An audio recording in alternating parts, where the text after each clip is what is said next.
When you marry for money, you earn every penny. So the saying goes. You look beautiful in this light, darling. It certainly appears that some enter a marriage like they're opening a bank account, while others walk down the aisle to climb the social ladder. Now you have something I want. But these practices are as old as marriage itself.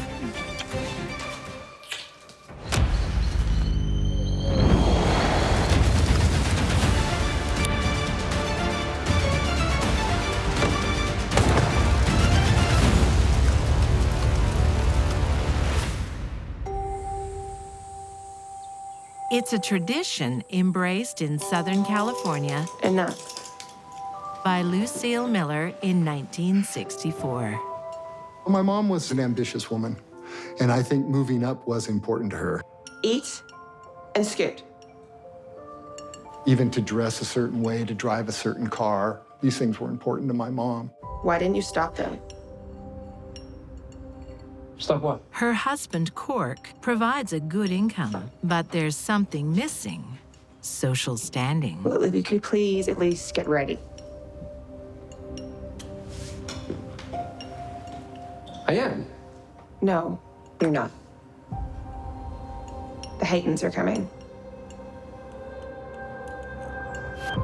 My mother had a lot more ambition to pursue that sort of social world than my dad did.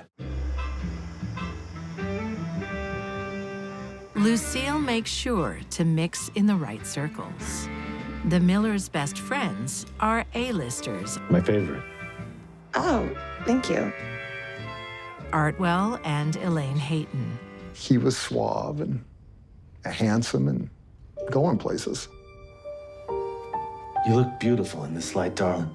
A prominent lawyer, Artwell has a gift for the good life. He was the kind of man my mother needed. He was socially aware. He was known in the community. Perhaps something to wash it down with. Oh, Arthwell. Of course. Cork, could you? Arthwell was everything Cork wasn't. He was much more to her liking than her own husband. He doesn't seem your type.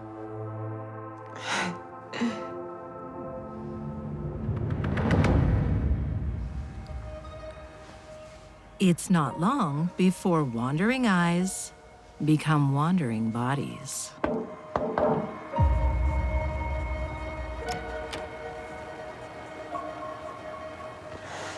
You're so beautiful. He offered her a lot that she was looking for in a man. She was intrigued by the social position that Arthwell could have offered her. I'm worth it. For her, it was a possible new, brighter, and richer future. Upgrading a spouse is always unseemly and outrageously selfish. Is there another bus coming through soon? Should be in soon. But this, too, has become a timeless tradition. Okay. Donna Roberts is rather good at it. My mother was very materialistic. That'll be $90. Thank you. They lived in a nice house right by a country club and had brand new matching cars. So can I get one return Miami? Oh, lucky you. You are never home. Donna and husband number 3, Robert Fingerhut, own a successful business in Ohio. Well, thank you very much. I really appreciate that. You got a good man, then. He was considered to be a very successful business person, that he managed bus stations in Warren and in Youngstown, and he seemed to be doing very well. Yes, I understand. I will fix that today. Okay, thank you. Goodbye. That was the bank. Every married couple probably argues about finances, but I believe Robert and Donna, that was one of their main conflicts. I will not be told what I can and can't do. She was still at it. Michael. Donna's son remembers their arguments being legendary. I mean, they would have these fights where they would just blow things out of proportion. Like a beer. Yeah. She wasn't happy, and he wasn't happy either. They were happily miserable together, is the best way I could put it.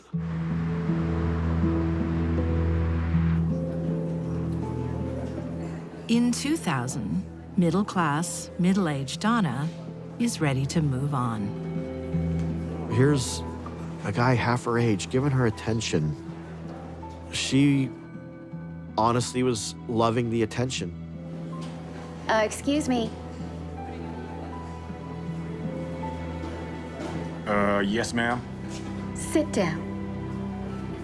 She wants an upgrade to a younger model, 29-year-old Nate Jackson. What woman who's way past in her upper years wouldn't appreciate that type of attention?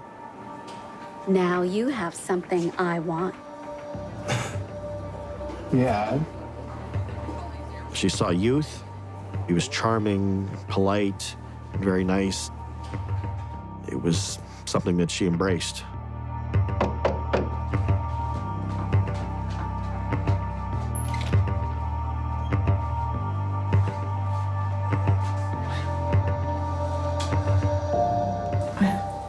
There's plenty of time for that. I think by her having this young man interested in her, it just made her feel young again. It made her feel invigorated and maybe a rebirth to some degree.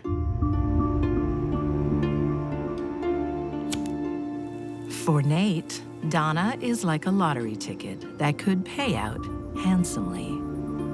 That was the most fun I've had in years. Yeah, that was good for me too. He felt that Donna was somebody that was going to help support him, take care of him, and she told him that. Robert's a bore. Why don't you just leave him?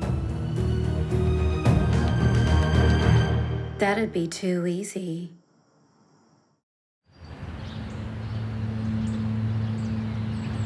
In Southern California, in the swinging 60s, Lucille Miller plans to trade in her husband for a better version, the debonair Artwell Hayton. Hey, guys. You're pretty good. He's warm and gracious and hi, Ronnie, and is your mom home? But I didn't understand what an affair was at that time of my life.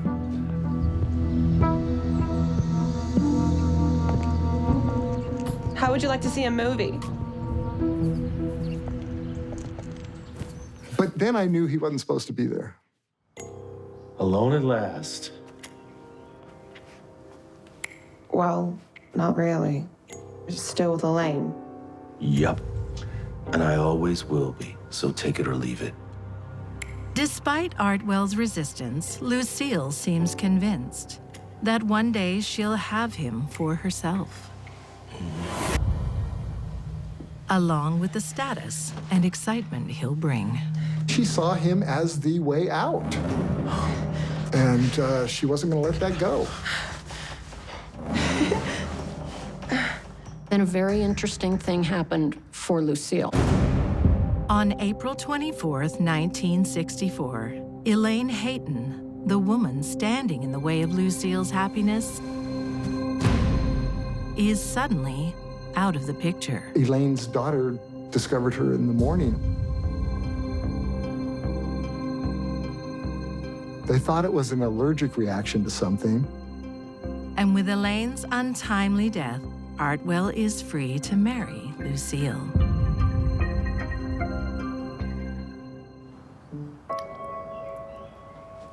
But life's never that simple. I only came here to tell you we're over. You can't be serious. Deadly. In fact, Artwell wanted even less to do with her. Mourning his wife, Artwell calls off the affair and cancels Lucille's new future. So she wasn't just losing a lover. It's more of a reaction if you're losing your future. Lucille's plan B for life was marrying Arthwell. He didn't want anything to do with her. Lucille's plan is in tatters.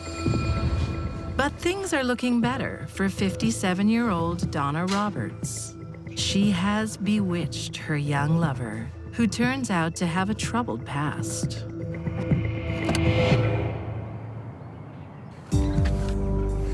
Nate had a history of drug abuse. He was shot 3 or 4 times during his young life, and he just didn't ever seem to have a very good family structure or a lot of support. It's really hard to comprehend sometimes that they paired up together somehow. But Donna sees a future with him until the law steps in. He had to serve a year in prison for receiving stolen property charge. Get off me, man!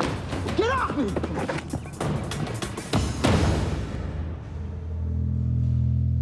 Torn apart, the couple's bond grows stronger. They fantasize about a life together. There were dozens and dozens of letters back and forth. There's just one thing standing in their way. Donna's husband, Robert. She even indicated in some of the letters that Robert didn't treat her well, and they believed that.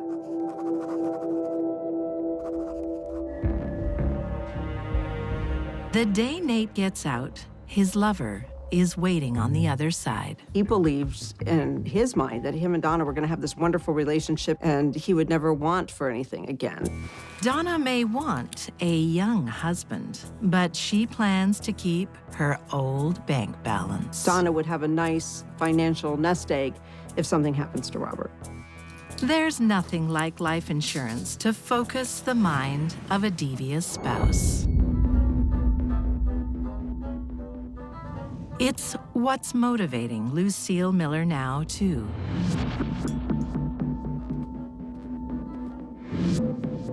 Would you like a hot chocolate?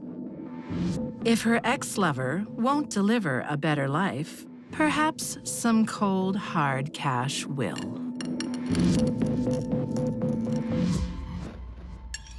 Most middle-class people with life insurance policies are worth more dead than they are alive. That doesn't make it okay to murder them. We don't have enough milk for tomorrow morning. Would you come to the store with me? Sure. I'll drive.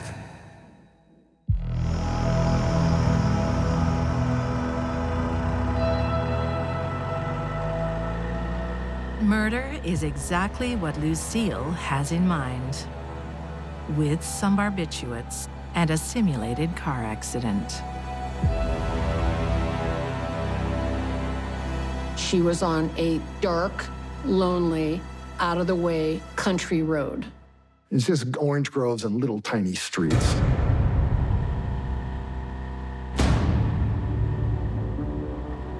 Just after midnight on October 8th, 1964, Lucille and her husband Cork crashed their car. Lucille explained the accident by saying that the car blew a tire and she got out and then it exploded into flames. This thing is out of control, or which in her words was just instant. She'd been watching a little bit too much television.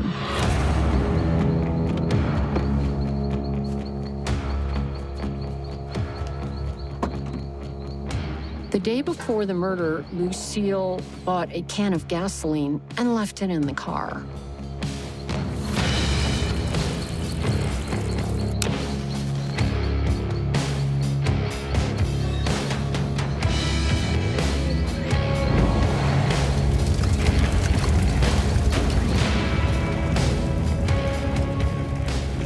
Lucille watched her husband, the father of her 3 children, burn to death.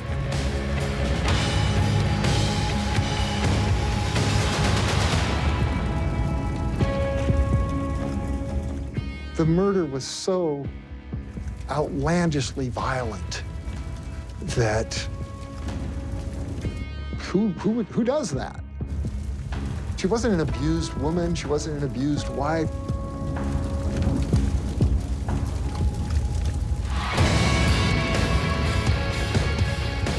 Lucille can't trade up to a new husband, so she trades in her old husband for cash.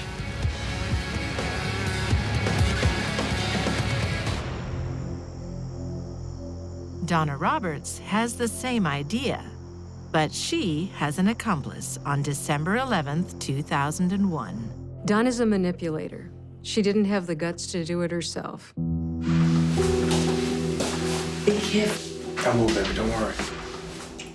Nate Jackson sets out to kidnap Robert, drive him out of town, and shoot him. Robert drove his car in and thought he was at home. His guard was down and he was relaxed. Nate was trying to kidnap Robert, get Robert out of the house.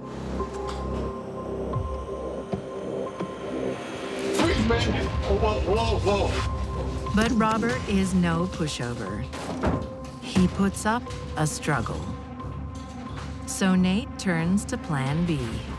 Nate decides that he's got to use the firearm. He fires once. Nate fires again.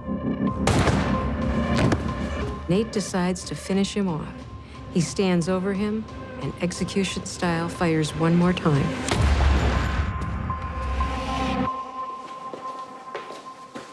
Nothing has gone to plan, so Nate has to improvise. He steals Robert's car. To perhaps make this look like a robbery gone wrong.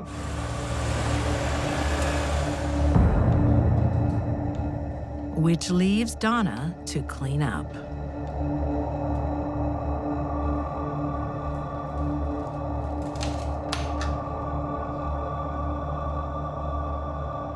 Please, help me.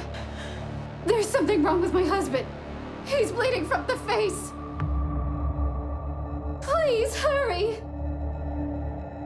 When police arrived, Donna made it appear that somebody broke into the house, that there was some sort of robbery, and that Robert was killed, maybe fighting off the robbers.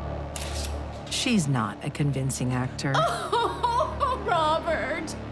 And Donna's left a trail of evidence all over the house. At first, she was this grieving wife, and then all of a sudden, these letters start surfacing. They found all of Nate's letters that were sent to my mother, all the letters my mother wrote to Nate. And once police locate Robert's stolen car, the game is over. Robert's car was found in Youngstown by Nate's home. Nate doesn't realize that he's inadvertently left both his blood mixed with Robert's on the visor. Nate Jackson is found guilty of aggravated murder, burglary, and robbery. He is sentenced to death. Nate is facing the death penalty, and he is still reluctant to turn in Donna. It makes no difference. Donna Roberts is also found guilty of complicity to aggravated murder, burglary, and robbery. She asks for the death penalty and gets her wish. It was her final performance. She was always big into drama and acting and being the center of the light. And she wanted to be a martyr to some degree. Donna leaves a trail of confusion and sadness in her wake, for no one more so than her son, Michael. The businesses were in her name. The house was in her name. She could have just walked away. She could have upped and moved away one day and went to Montana or something and had everything. But that's not what she did. And that's always stuck out of my mind over the years that, what if she would have just walked away? Divorce is so much easier than murder.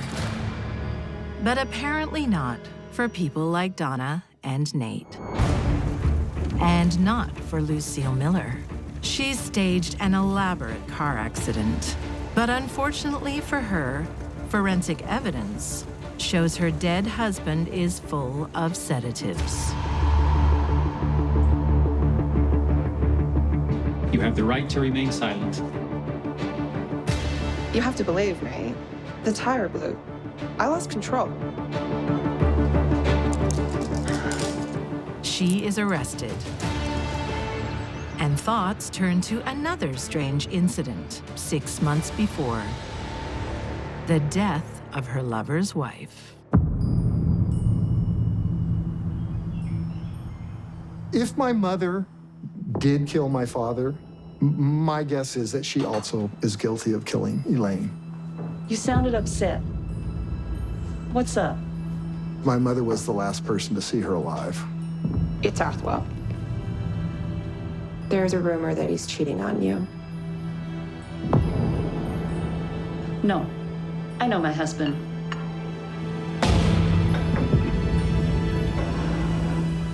You should believe him. Stop.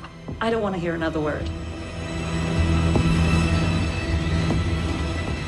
A large quantity of barbiturates are found in Elaine's body, the same drug Lucille used to sedate Cork.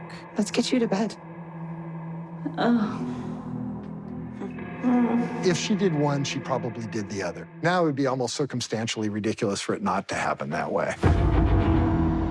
Lucille Miller is sentenced to life in prison for her husband's murder, so the police don't pursue the Elaine Hayton case. But with good behavior, Lucille serves only 7 years.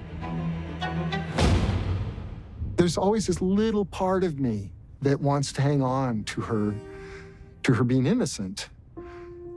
Partly because I liked her. But if I try to be objective about it, it seems to me that she was guilty. Lucille wanted someone better than the man she married. That yearning takes a terrible toll on those she loved and on herself. Mom, I need to know. Did you kill Dad? If my mother did this, she took it to the grave with her. She never slipped. She never confessed. How dare you even ask me that question? She was put out, I'm not sure angry is the right word, but surprised. Lucille dies of cancer, age 56.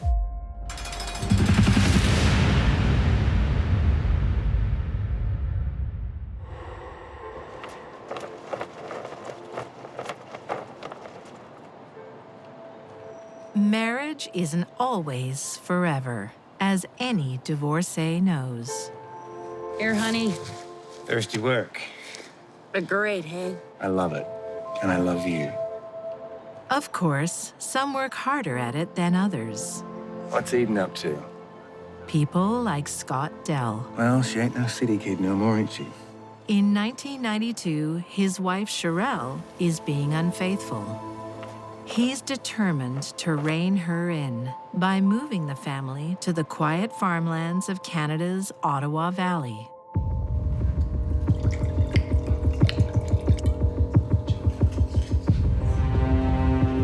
Sherelle was a very vivacious person. She was a very attractive person. She was obviously a person that was able to make people fall in love with her. She had something that was an appeal about her. The 33-year-old has been skipping between partners like a butterfly, while Scott keeps the family together. That's my favorite story. Scott was a very nurturing parent for his 3 children and seems to have been a very kind individual. Can you guess what Elmo's thinking about? Food. Food. Kind enough to overlook Sherelle's betrayals. Hey, I was hoping you'd come over. I was hoping you'd invite me. Scott forgave Sherelle numerous indiscretions. Even in their early years of marriage, she had an affair. He has a pattern of forgiving Sherelle for different activities.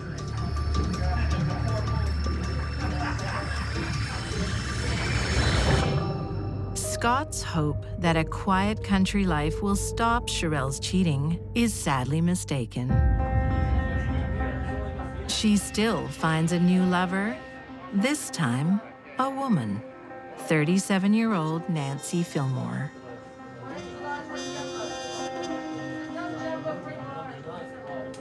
This is a nice surprise.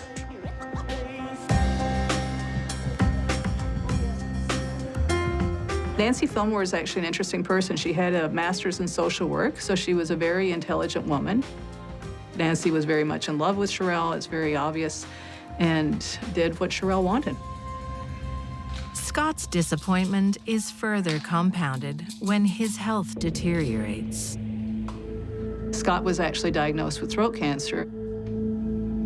Instead of standing by her husband in his hour of need, Sherelle moves in with her new girlfriend. I missed you today. I like being missed. Marriage vows mean little to some.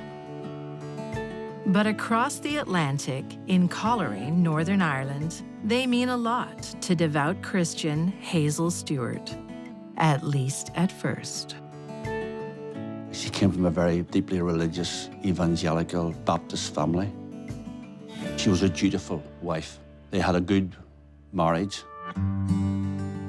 Then, in 1990, temptation arrives in the form of 31-year-old dentist Colin Howell.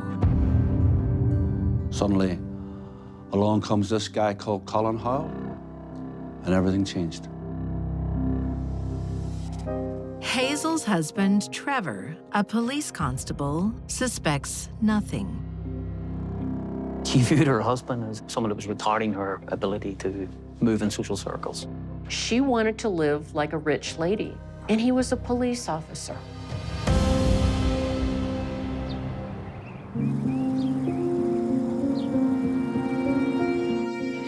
Ambitious Hazel finds innocent ways to catch up with the wealthy dentist. All right, I'm going to be off. Okay, bye. All right. All right.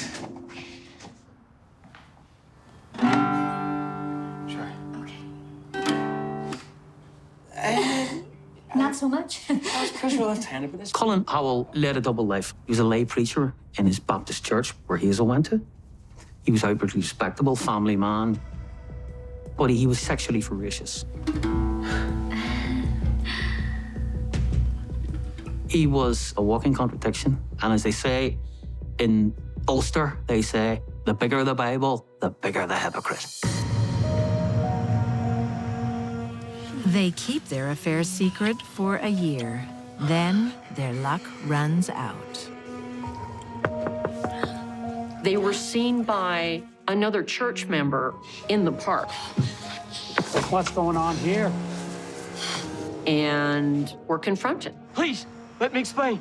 Explain it to the pastor. Why are you doing this? You know this is a married lady, and Baptists don't behave like this. And everyone assumed the affair would stop. But their sexual chemistry doesn't evaporate.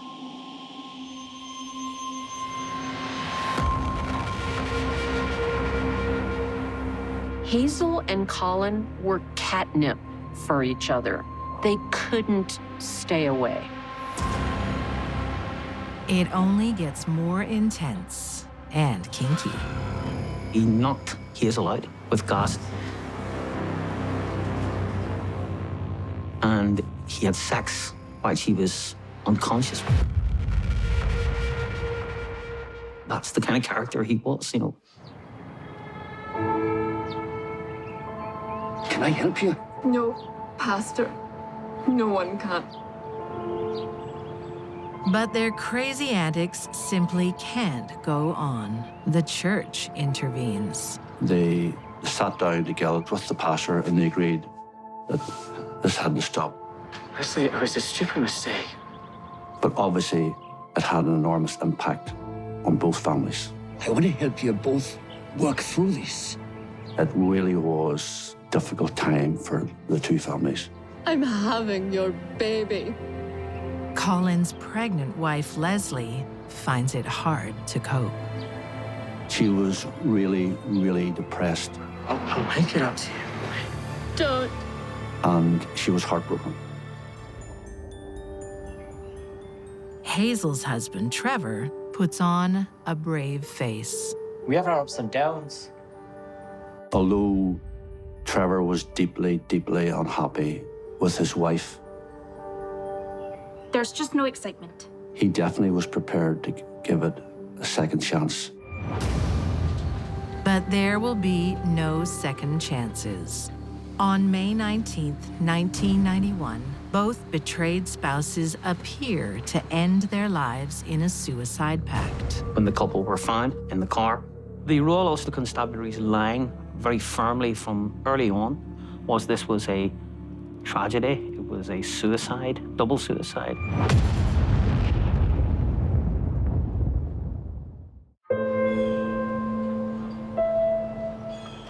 In Canada's Ottawa Valley in December 1995, it seems Scott Dell has given up on life too. Scott died at Christmas time. At the holidays, many people become depressed. And with the history of throat cancer, with the fact that it was the holidays, most people accepted the fact that he had probably committed suicide. His dream of keeping his wife, Sherelle, is finally over.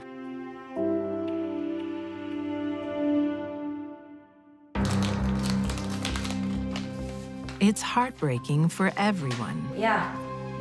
He just doesn't know when to quit. If it were true. Scott did not die of throat cancer nor suicide. He died of antifreeze. It's a chemical called ethylene glycol that is actually odorless and tasteless. It has a kind of a fluorescent green color.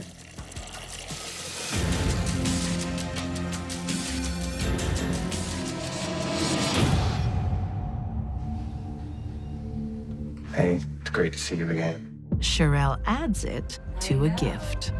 She gave this bottle of wine to her husband as a Christmas present. I'll call you later. We can talk about that dream. And she urged him to drink it and think about her while he was drinking.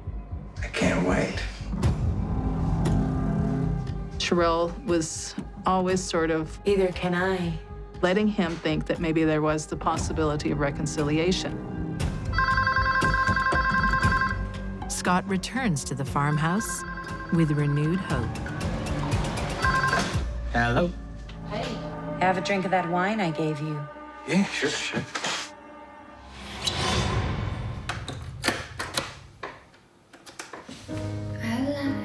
It's good, isn't it? It's great. Sherelle encourages him to keep drinking. Kept talking until about 4 o'clock in the morning. His angel is doing the devil's work.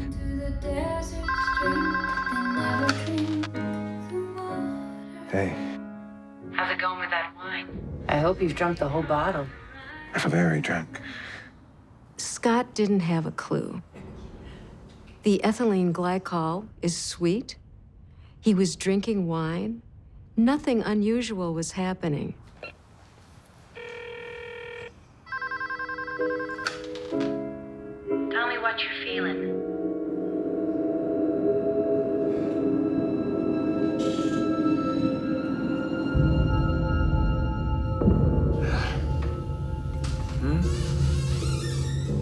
I'll call you back later.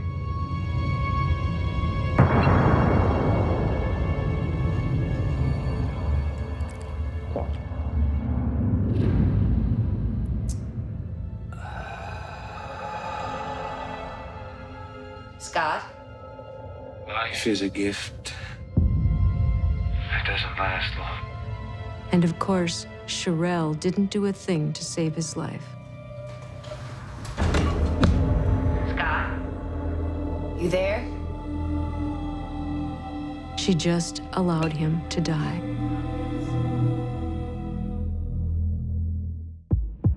Sherelle's deception, staging the suicide of her loved one, is not an original idea, of course. In fact, it's exactly the same idea Colin Howell has 4 years earlier in Northern Ireland. What if we get caught? Although police are convinced Trevor Buchanan and Leslie Howell take their own lives in grief, there are other hands at work. And he said to her, you know, I have an idea. Why don't we kill Trevor and Leslie, and we can be together? Divorce, in the eyes of God, is a perpetual sin that will exist until the day they die, and they'll never get into the kingdom of heaven. But murder, that was okay. On May 18th, 1991, they're ready. Colin decides to kill his wife first. Leslie's fast asleep. The children are fast asleep in their room. The plan is to gas Leslie so she stays asleep forever. He connects the hose pipe to the exhaust, turns the ignition, and suddenly Leslie wakes up and she realizes something terrible is happening to her. Howell jumps on top of her, straddles her, pushes down hard on her, keeps it there.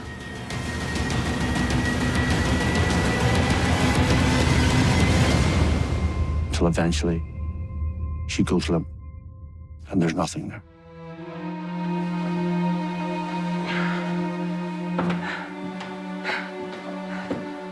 He then dresses his wife. She's in a dressing gown with leggings, top, shoes. Carries her body outside, puts it into the back of the car, boot of the car.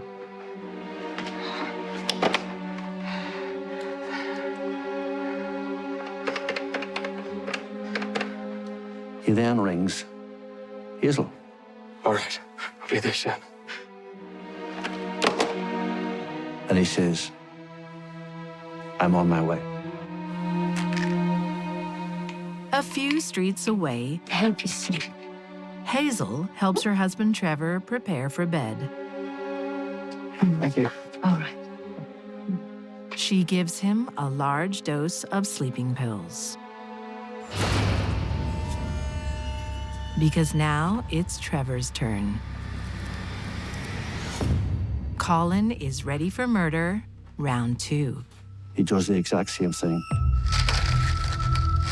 He runs the hose through the house, switches the ignition on, and waits for the fumes to start emit from the other end of the hose.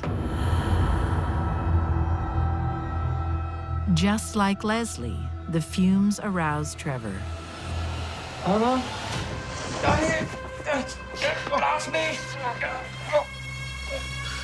He jumps on top of him and he sticks the hose into Trevor's mouth. And she can hear all this. She can hear her husband fighting for his life. But she says nothing. She says absolutely nothing. In one night, 2 loving parents are taken away in the prime of their lives. 2 people who had the hots for each other not only felt okay with murder, but they took the parents away of 6 young children. What a horrible legacy.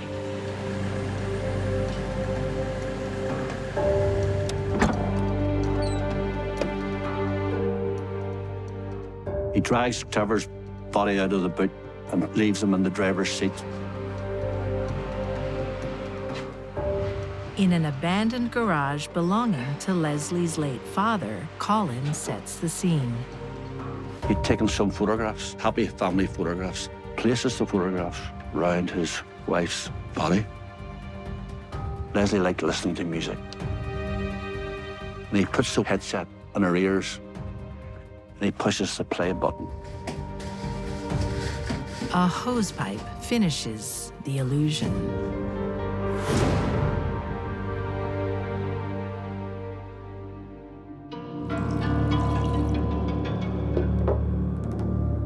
The perfect murder is never easy. To us. But Colin and Hazel pull it off.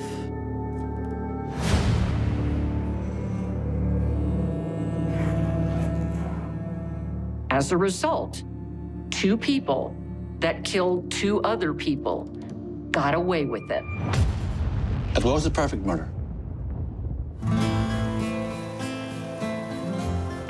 In Canada, Sherelle Dell thinks she's pulled off the perfect murder too.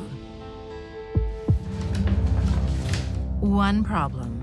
Her lover, Nancy Fillmore, watched her do it. And now Nancy's conscience is getting the better of her. She goes to the police, which has terrible consequences. Sherelle decided it was time to get rid of Nancy once and for all. Sherelle charms a naive 16-year-old, Brent Crawford.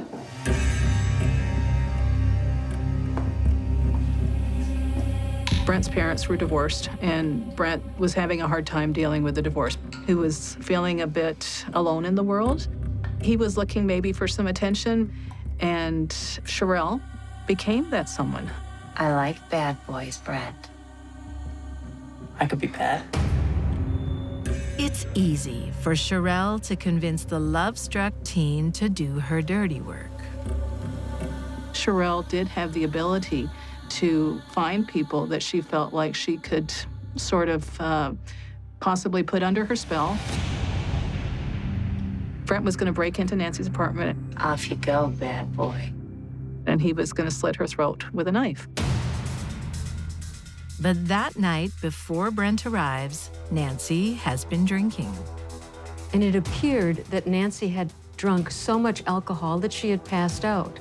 In other words, she was unconscious.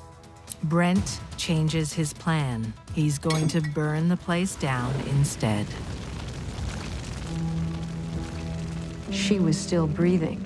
She could have breathed in 5 or 10 breaths, and her carbon monoxide level would have been high enough to cause her death. Within the span of less than 2 years, 2 of the people who had been Sherelle's lovers were dead. It's too much of a coincidence. And when police find out about Sherelle's new boy toy, they organize an undercover sting. Brent said, "Yes, I killed a woman." He was trying to brag about what he did. Brent Crawford is convicted of murder and sentenced to life with no chance of parole. Brent, Scott, and Nancy are all tragedies in this case that Sherelle manipulated. In 2001, Sherelle Dell is convicted of the murder of Scott Dell and pleads guilty to counseling Brent Crawford in the murder of Nancy Fillmore. Sherelle was sentenced to life with no chance of parole for 25 years.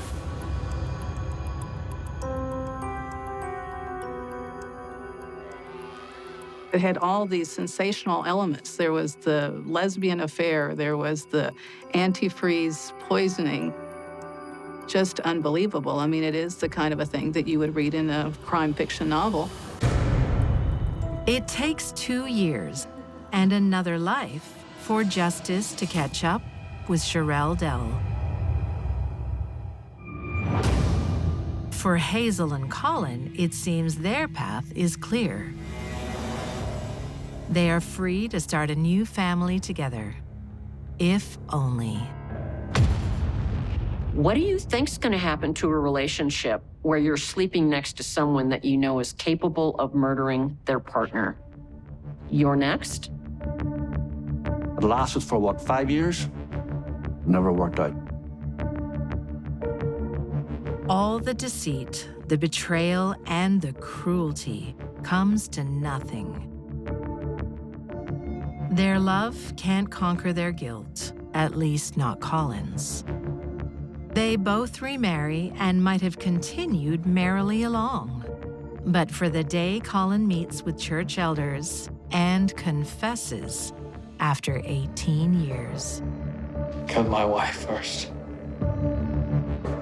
And the whole plot came to the fore, that this was murder, fiendishly plotted murder.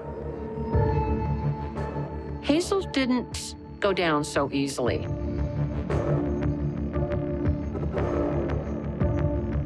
She didn't want to come clean. It doesn't matter. The evidence all pointed in one direction: complicity. In 2009, Colin Howell and Hazel Stewart are both convicted of double murder. They are sentenced to life in prison with a minimum of 21 and 18 years. Hazel continues to deny her guilt.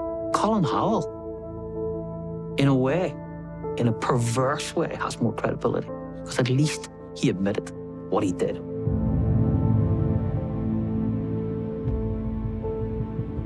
Hazel and Colin had pulled off the perfect murders.